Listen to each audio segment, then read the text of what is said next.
Episode: Experience Shaped and Honed Life, the Rock Sifter and the Tumbler of Life.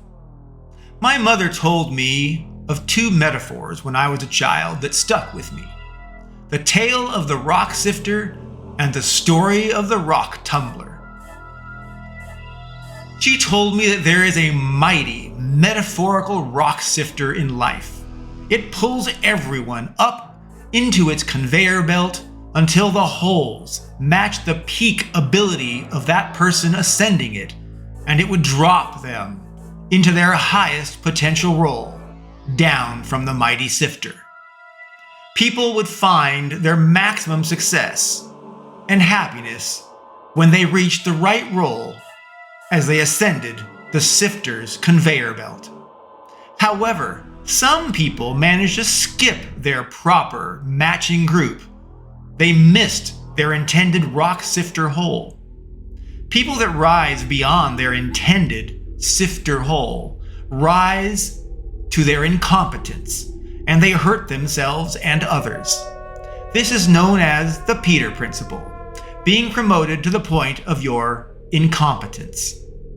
My mother told me that there is also a mighty metaphorical rock tumbler in life. She explained that everyone starts their life and career with rough edges and sharp surfaces from their inexperience and limited problem-solving background in life and inexperience working with others.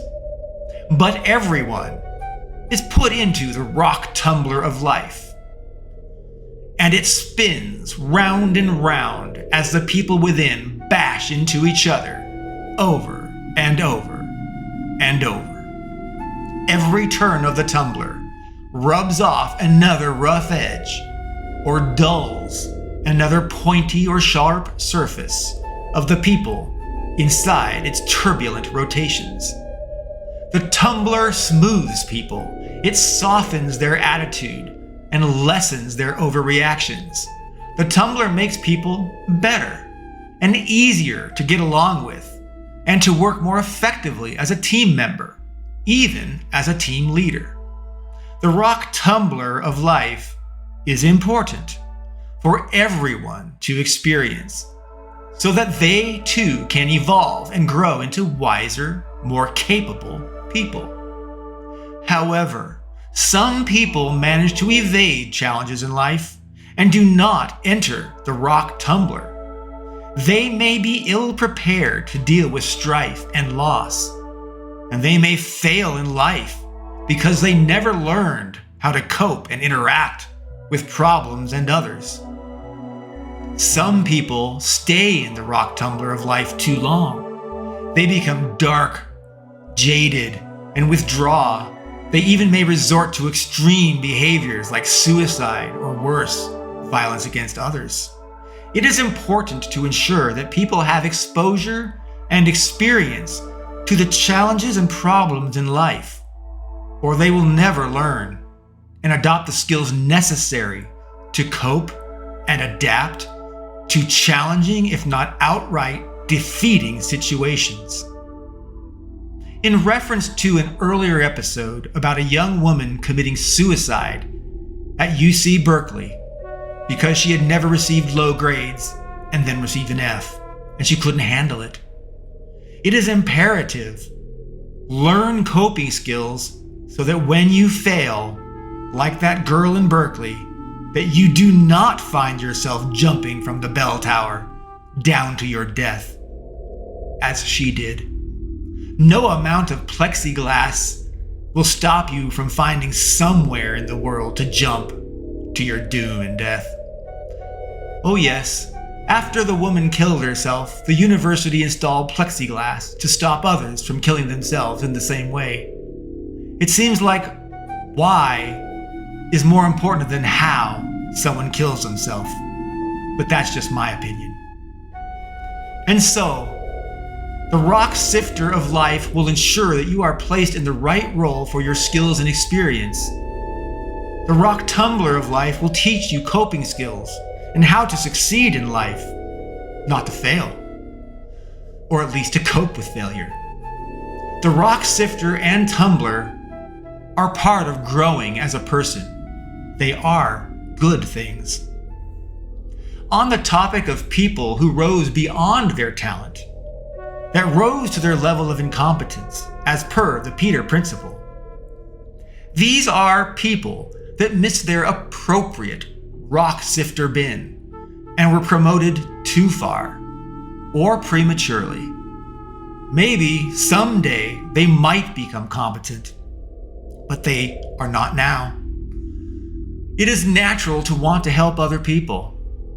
Your motivation to help people could be genuine, earnest desire to give. Or your motivation could be actually about you, that helping others makes you feel like a good person, which makes you feel good about yourself. Whatever the reason or motivation, pause before helping someone.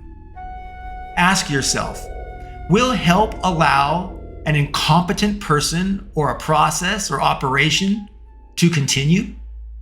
Helping bad and failing people, processes, or operations actually hurts them and potentially you in the long term. Allowing failure to persist hurts everyone. The incompetent person cannot pull their own weight, thereby making others compensate and take on their work in addition to their own job's work. The right, competent people do not have the job because an incompetent person has taken it from them. The incompetent person is unlikely to improve because they will hide in the folds of fat as a corporate parasite. When incompetent people are in management or executive roles, they can destroy entire products, teams, and companies.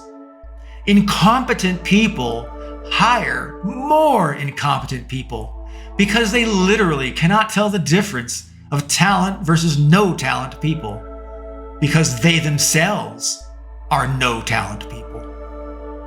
Do not help incompetent people outside of your mandatory job responsibilities. Of course, do your job and work diligently, but do the minimum required for incompetent people. So they must do the work themselves, and their incompetent work will be exposed, and their dysfunction and inabilities will be visible.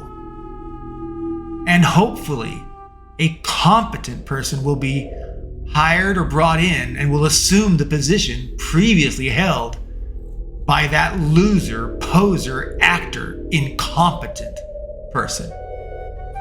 Do not protect bad people, as they will bring down good people.